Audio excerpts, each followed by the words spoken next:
hockey. Yeah. My favorite. It's Judd's Hockey Show. And welcome into Judd's Hockey Show. For those of you watching live, we appreciate it. For those of you tuning into the podcast or watching later on, we appreciate that as well. Zolgad and Declan Goff. Well, Declan, we didn't really anticipate doing a show at this hour, but, you know, I had forgotten. I got a note from a guy on Twitter last night saying from him, I seem to recall that the Golden Knights expansion list leaked out way before the actual show they did a few years back when Vegas came in the league. And I said, I just don't recall. Well, whoever you were on Twitter, you were right. It leaks out because we have all types of leaks about what the Kraken have done as far as shaping their roster. Now, there's going to be a show on ESPN2, I believe it is, tonight at 7 p.m. Central Time to talk about this, but clearly everyone will essentially know what has happened. And let's get, Declan, to the headline of the day involving the Minnesota Wild, and that is they have lost another defenseman. Not a big surprise here.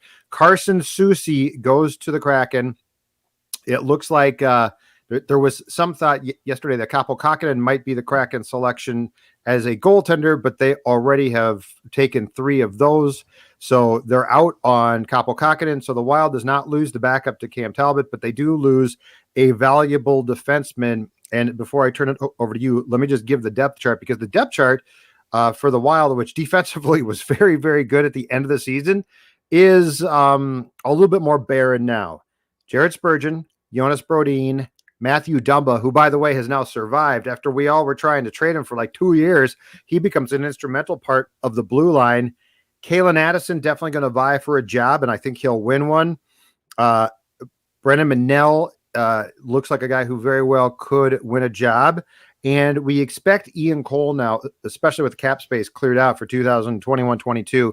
Ian Cole, the veteran defenseman who the Wild got from Colorado last year in a trade and played very effectively, certainly provided some stabilizing influence on the blue line playing alongside Soucy. He's a free agent, but he is likely back. So the Wild has, Bill Guerin has some work to do defensively. I will say this. It looks like there's no side deals this time, Declan. It looks like there's no wink winks. You take this guy, not to take that guy. It looks like this is straight up. We were going to lose a good player. We've lost a good player. If you're Bill Guerin, you're saying this. And we'll begin the work from there. But nothing, there's no Alex Tuck component to this, which I at least like a lot.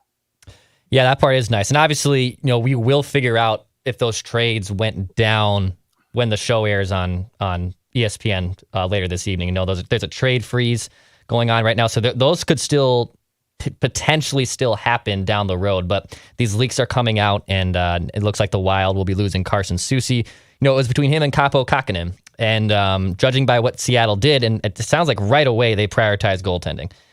They have taken Chris Driedger from the Florida Panthers, the Czech Vanacek from, I believe, the Capitals, and Decord from the Ottawa Senators. So they actually have 3 goalies right now that they have already selected. So Kaapo Kähkönen is not going to be one of them. Carson Soucy is who they're going to go with, and it looks like, to be honest, they're going defense heavy, and they're also going cost effective heavy. So the Wild for the Wild side, though, this is, I think, good news. I would have rather kept Kaapo Kähkönen over Carson Soucy. Now, this will create a problem, and we're going to get into that here in a little bit. But I actually think either having Kaapo Kähkönen, number one, as just the backup and the insurance plan and potentially your long-term goaltender for the Wild is a good thing. And it potentially could still get you something in a trade if you want to explore that route. We talked about Jack Eichel yesterday on Mackey and Judd, which you can find right here on our Score North YouTube page. We're still pumping out Wild conversation, Twins conversation, Wolves. There's plenty of stuff right here. Hit that subscribe button if you want daily Minnesota sports entertainment. But Kaapo also gives you another trade chip, potentially, if you want to explore that route. So Carson Soucy's a loss. They're going to have to fill that out. We're going to get into that in just a little bit. But I don't think this is the end of the world from the Wild side. Like you said, from the Vegas draft 4 years ago, you had to make the backdoor deal just to protect Dumba and Brodin. You lost Alex Tuck, who's now is a superstar and lost for the Vegas Golden Knights. This is, I think, as expected for the Wild so far in the expansion draft with the Seattle Kraken. Yeah, this is the guy that I was pretty sure the last couple of weeks in Soucy that they would take. They took him. two thoughts about what the Kraken are doing and their new GM, Ron Francis, who was the GM in Carolina before he was fired from that job. One is it appears that they are not going to necessarily chase the Golden Knights model of being really good right away. Now they're putting together a nice team, but there was some thought of, despite the injury concerns, would they take Carey Price from the Canadiens? Now, Carey Price, to be clear about this, was the one that went to the Canadiens and said, don't protect me. I've got a knee problem. I've got a hip problem, and he is due to be examined in New York tomorrow. Could miss a substantial amount of time next season, but he's from, and I think his wife is from British Columbia. Going to Seattle would have made sense as far as a face of the franchise type of guy. That clearly is not going to happen. From the Blues, of course, Tarasenko was exposed, and there was some thought that they might go after a guy like Tarasenko, who's a veteran guy who's been hurt a lot, but when he's not hurt, he's outstanding. They are not going to do that. I believe they actually engaged in discussions because they could with Gabriel Landeskog, the free agent from Colorado, who thinks he's going to get about $10 million per year, which I don't think he's going to. He's a really good player, but he's not that good. And so it sounds like that broke down. So I think Seattle is trying to build more of what you would consider not to be a bad team, but more of an expansion team. And they were also, to go back to the time period where they were going through expansion lists, what I read was that they were after in like exchange. So in like what the Golden Knights did well, if the Kraken was to do a team a favor, the Kraken was asking for a first round pick in return, which I don't think a lot of teams are going to be anxious to give up. So it seems like the Kraken is going a little bit more the expansion route of taking, like you said, Dex, defensive players. They might not be great right away, but as an expansion team, you have 2 or 3 years just to sort of pack the house and fans are excited. As far as the Wild goes, this is probably best case, right? So if you lose Capo, you got to replace him. And I still think Capo might have an upside that far exceeds how long Cam Talbot's going to be the goaltender here. So I think it's twofold a win not to lose Capo. One is just for right now, it means that you don't have to go chase a goaltender in free agency, and that would probably be a veteran guy who wouldn't be here long and certainly wouldn't be your goaltender of the future. Now, the Wild does have some prospects in goal as well, which is fine. But Kaapo Kähkönen, to me, especially during that stretch where he played so well, showed something. And Cam Talbot's probably going to be a short-term guy here, which is fine because he was a very solid goaltender. But, Soucy is a loss. He eats minutes, no question about that. He is, I think, turned himself into a steady player, not a dynamic one. It hurts to lose him, but if you had to go through the list of guys that you were going to lose in the expansion draft, he's a guy that can be replaced. I think now with the salary cap room that you've cleared with Suter and Parise being gone, and I know this is going to bite you in the ass in a couple of years, but just for now, that was an extra, I think, $10.3 million. And I think ultimately now the Wild is dealing with something like 26 million plus in cap space. I think Ian Cole's back for sure. So now we go Spurgeon, Dumba, Brodin. I think Addison makes the opening night roster, no questions asked, unless he's terrible in camp, which I don't think he will be, and Cole. So that's 5 right there. So you need a 6th, but I don't think this kills you. I do think it shows you one thing, though, Dex, that to me is so intriguing. And it goes back to what transpired a week ago Tuesday when Parise and then shockingly Suter were bought out, or was bought out. This shows you how bad Bill Guerin wanted to purge Suter from this team. Like, think about this. He is a very functional, at least top 4, if not top 2, but top 4 for sure defenseman. He can play a lot. I mean, just think about what this says about the dynamic of wanting to get not one, but both of those guys out of the room, where you would create the space and be happier to bring back Ian Cole, who, look, I was impressed by him and I like him. There's no way he's on the same plane as a player as Suter is. So this just speaks volumes again, knowing that you probably were going to lose Soucy, as to how much of a feeling you felt that Ryan Suter had to be cleared out. Yeah, this is Guerin changing the culture and changing the trajectory of this team. Clearing out Carson Soucy, too, by the way, now gives the Wild $29 million in cap space for this summer. So big moves are going to happen. Now, a lot of that's probably going to go to Kaprizov. A good chunk of that's going to go to Fiala. God willing, obviously, he's still on the roster, not used as a trade chip.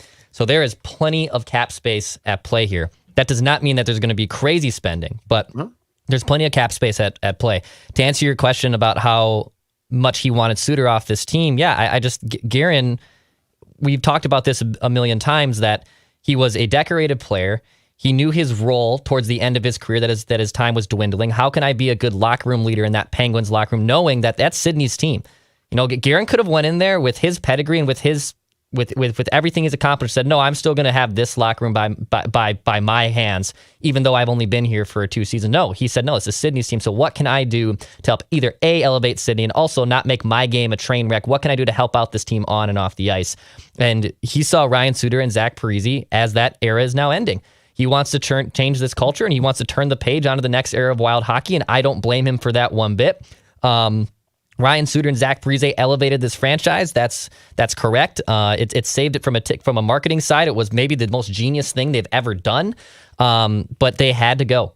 And they're going to pay the piper here for 3 seasons after this, and it's going to be lengthy, but your window to win a cup, in my opinion, is in the next 3 seasons. It's not 5 or 6 or 7 years down the road. Sorry, LeBron James. That doesn't really work here for hockey.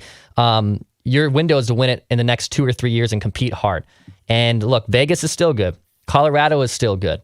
You're not necessarily, with this current roster as it's constructed right now, in the same conversation as Colorado and Vegas, but I think you're close if you get the right center in here. So these are the tweaks, as Paul Fenton used to say, Paul Fenton infamously said at his press conference. Those tweaks are happening with now Carson Soucy now gone, and you're going to see what you're going to do with $29 million in cap space. So there's going to be a big move coming. But it's time for the next era in Wild hockey. And Carson Soucy now leaves in the expansion draft. You still keep Kaapo Kakkonen. Victor Rask will still most likely be on this team. We'll see what happens there. But I think it's just, it goes to show, that Bill Guerin wanted his stamp on this team, and he's creating it. And this also, from the way that the Wild is conducting itself business-wise right now, hockey operations, this also speaks volumes to the fact that I think we can pretty much take our Vikings statement, or our Vikings, what's the word I'm trying to think of? Our motto, no excuses. Yep. We could take that and transfer that to 2021-22 Wild, because if you think about this now, this team is going to have, before you go into the potential salary cap hell of Parise and Suter in a couple of years, you're going to have, to what you just said, Dex, a ton of salary cap room to work with. You're going to be able to make a big deal. You're going to be able to take on a contract, at least short term, not long term maybe, but short term. And you're going to be able to, and I say this with no smart ass intentions, pursue a Stanley Cup this coming season. Yeah. If you make the right moves, you can pursue a Stanley Cup. And look, this also hits on, and I'm sure that Guerin has talked about this with his hockey operations people, this also hits on a very important fact, and that's Kaprizov's not a young player. Kaprizov's in his prime. He is 20. He's going on 25. He's going to be in his prime. So this is not we hope he's going to improve. Certainly there's room for growth, but you are getting, as you saw for a lot of the season as he won a Calder last year, you're getting a player who is going to be on your first line and should be dominant in 21-22. And if you can get him a center, and you now have the room to do it for this coming season, if you can build this thing right, you are going to be in extremely good shape to not make the playoffs, but make a run at the Stanley Cup. And that window, because you keep saying it, and I agree, Dex, that window, which is wide open right now, actually is going to close a little bit more after 21-22, because it's going to get tougher. Because once those cap hits kick in for Parise and Suter and start to hurt you, you're going to have to trim. You're going to have to take away from your team. So I really think in a lot of ways, I can convince myself pretty easily that Bill Guerin is trying to build a team that can win a Stanley Cup in 1 year. Now, obviously, the ideal thing is sustained success and championships. Mm-hmm. But really, if you examine where the cap is going to go, and we're assuming right now it basically stays flat at $81.5 million for the coming seasons, the year that's coming is the year that the Wild is going to have, if they do this right, a fantastic chance. And if you now supplement the blue line correctly and bring guys in, and that's where, again, that's the damning thing about the Suter move. As a player on the ice, he should have been part of the stop process. Like, it's still a lot of money, but we've got this really good defenseman. And they thought, want no part, want more guys like Ian Cole. So, yeah, I think that this definitely puts us Wild-wise into no excuses mode. And I think it's in what could be perceived as a positive way. I think it puts a tremendous amount of pressure on this franchise to make a run and be damn good starting this fall. It's the right pressure to have. I don't want to ever hear that, or I don't want to ever, because I've heard it before. I don't want to hear, no, like, we have to wait because, the cap hits are going up, and we still don't have the number one center. We don't want to give up for Jack Eichel. Let's wait. That is seriously some serious Minnesota Twins blinders on with let's wait. Let's be patient. Let's not mortgage our farm. The time is now. Jack Eichel might not be it. I know you're out on that idea, but Jack Eichel might not be it. But once in a generation centers don't come along like this.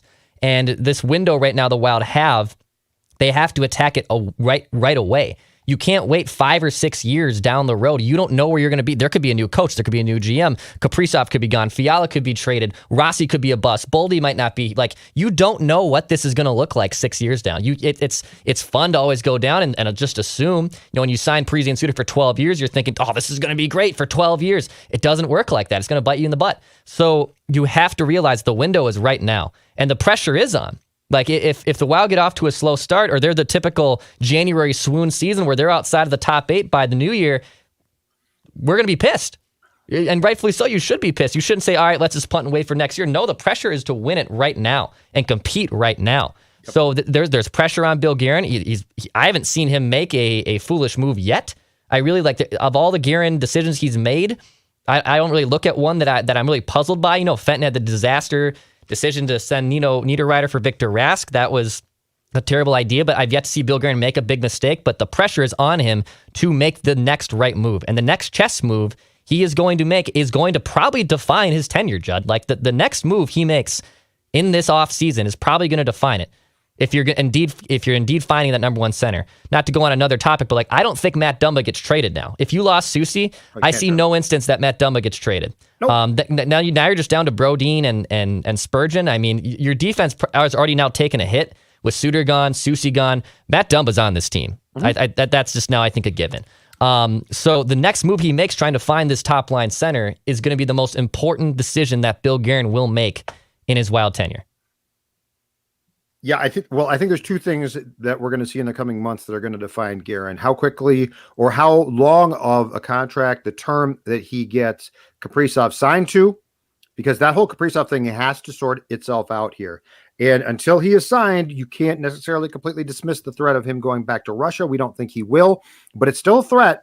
And if he signs him to a 3-year contract and walks him into free agency, that's going to be perceived certainly as a move that the Kaprizov camp controlled. So I think that's a defining thing, fair or not, for Bill Guerin. And then you're exactly right. The center is huge. Now, here's why I'm more out on Eichel today than I was yesterday. You don't have time for him to get healthy. You need to win this coming season. Mm-hmm. Like it or not, this is your window. When you pulled the plug on Parise and Suter, you are slowly but surely for a couple of years putting yourself in, I think it's 2 years down the road. You're in cap hell. Okay. Yep. I don't have time to trade for Eichel and get him well.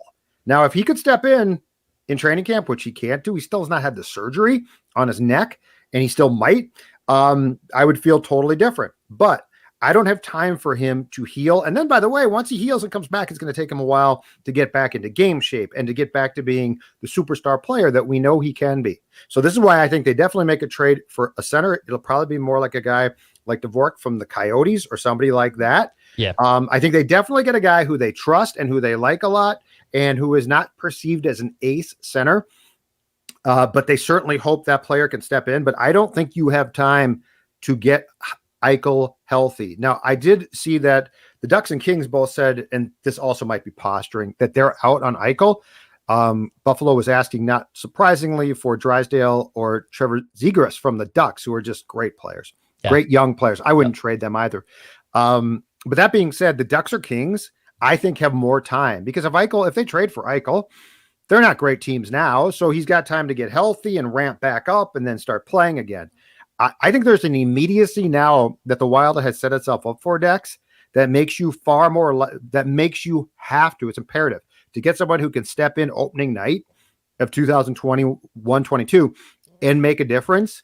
And the other guy that you've talked about that I think is becoming more and more plausible, and Bill Guerin and Dougie Wilson of the Sharks have done a lot of business, Thomas Hertl. Yeah. Like that one makes, because I think the perception, that's not the right word. I think the feeling on Hertl very correctly is he is a, without question, on the Wild, number one center. Like there's no debate there. It's not like, well, Eriksson Ek's really good too. He's 27. He's a decorated. Yeah, he's the number one. He's the number one center. And it's going to cost you. Like that's going to cost you too. It's not going to cost you the Eichel price tag, which I think is ridiculous. But my point being is that's the type of move I could see, because that's a guy who can step in opening night. And because you're right. Like I know we always think it's a long season. You know, hockey's such a long season. You got plenty of time, but you really don't. And history has shown that if teams are in the playoffs or out at Thanksgiving, often that determines your fate. Yeah. Thanksgiving comes pretty damn quick. So if that determines your fate, I don't think you can afford to be like, well, we'll be back in January. Now we'll be back in February. So that's why I guess I would go to like a Hertl trade, which will cost you a lot, but will give you a player who will return immediate dividends. And I don't think there's many, if any, questions there. I still have questions on Jack. Yeah, no, Thomas Hertl would be, I mean, I would prefer Hertl over Eichel. 100%. Okay. It won't, yes, like you said, it won't come cheap. You'd still have to give up probably multiple first round picks. Again, I dangle Capo Cocken to them. Sharks are going to rebuild. Sharks have to rebuild. They're not going to be good for a while. They're in cap hell as well. Boldy or Rossi. Yeah, and rightfully so. Yeah. I'm not just saying, hey, here's first round pick and a Capo Cocken and give us Thomas Hertl. And by the way, Hertl has a 3-team trade, so he has to approve this trade as well. Okay. So this is not just a simple, hey, you have no clause in your deal, you're going to be moved. But San Jose is going to be bad for a long time. And as much as Thomas Hertl has claimed on the record how much he is San Jose hockey and loves San Jose and wants to be here, do you want to go through a 4-year rebuild, Thomas, and for the next 4 years with the Sharks being a disaster? Like, I'd rather he come here. And the other caveat is he's entering the last year of his contract, so you're going to have to pay him. Now, for the Wild side, that's good news right now because you can afford, he's making like $5 million this year, which is a steal for what he produces. But you're going to have to give him $8 to probably, $8 million a season over the next 4 or 5 years. He's going to want that. He deserves that. He's a very good center. He shoots a ton. He's an analytics darling. Like this would be, I'm literally now talking myself even more into Thomas Hertl. But you would get this guy, plug him in right away, and he would be your number one center. That would be the guy I would go after. Yep. And look, I'm ordinarily not for trading prospects for guys who are going into the last season of their contracts. But if you look at where this team is right now, and if you look at the opportunity that's presenting itself where you have a lot of cap room now and you won't in the future, here's my question. As much as we would like to see this team built up, and it needs to be, and Bill Guerin's done a really good job of, and it started with Fenton to his credit too, with replenishing a farm system that Chuck Fletcher had left pretty much barren. Yep. With where this team stands cap-wise and how this is going to become sort of a dance, and you win a cup or you go to a cup, I don't think you're going to say we shouldn't have done that, right? We shouldn't have made that deal. And it's not going to hurt your cause. I'm not saying this solves the problem, but it's not going to hurt you if you could call the Kaprizov camp and say, we got your center. It's Thomas Hertl. He's not going to be like, oh, well, that's not good enough for me. I took flack for that too, because people thought that when I said that, find your center and then go back to the Kaprizov negotiation table because it's only going to help you. That did not mean that I'm ignoring Kirill Kaprizov's needs. The need is to sign him. He's priority number one. Yeah. He is priority number one. But sometimes you have to do the secondary things to achieve your primary objective, okay? And if you can find Thomas Hertl, or let's even say Jack Eichel or Christian Dvorak, whoever it is, and say, Kirill, here is the guy. Like, I know you might have trepidations on how this team is constructed right now. You carried this team and you dragged them literally with some help here and there with your defense and goaltending, but you were the main cog. Rightfully so. You control the poker chips right now on this negotiation table. I get that. But here's your number one center. Here's Thomas Hertl for you to play with every day. You don't have to play with Ryan Hartman again.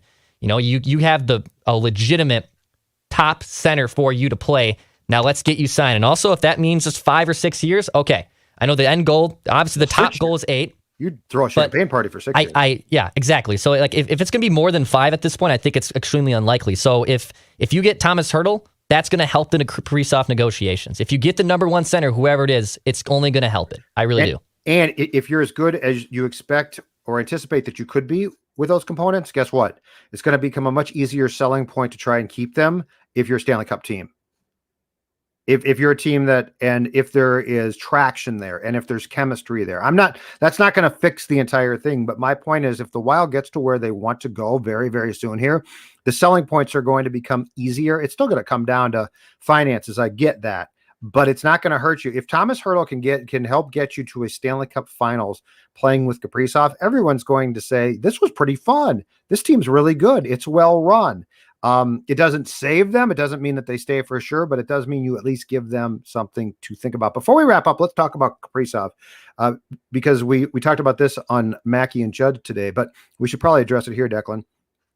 So a couple weeks ago, Kevin Weeks, who has the same agent as Kaprizov has now, tweeted out that Kaprizov was in Moscow and that there was an offer from CSKA Moscow, a KHL team that Kaprizov had previously played with, and that Kaprizov might be talking to them back in Russia. It then quickly came out that, well, in fact, Kaprizov was back in Russia for a wedding.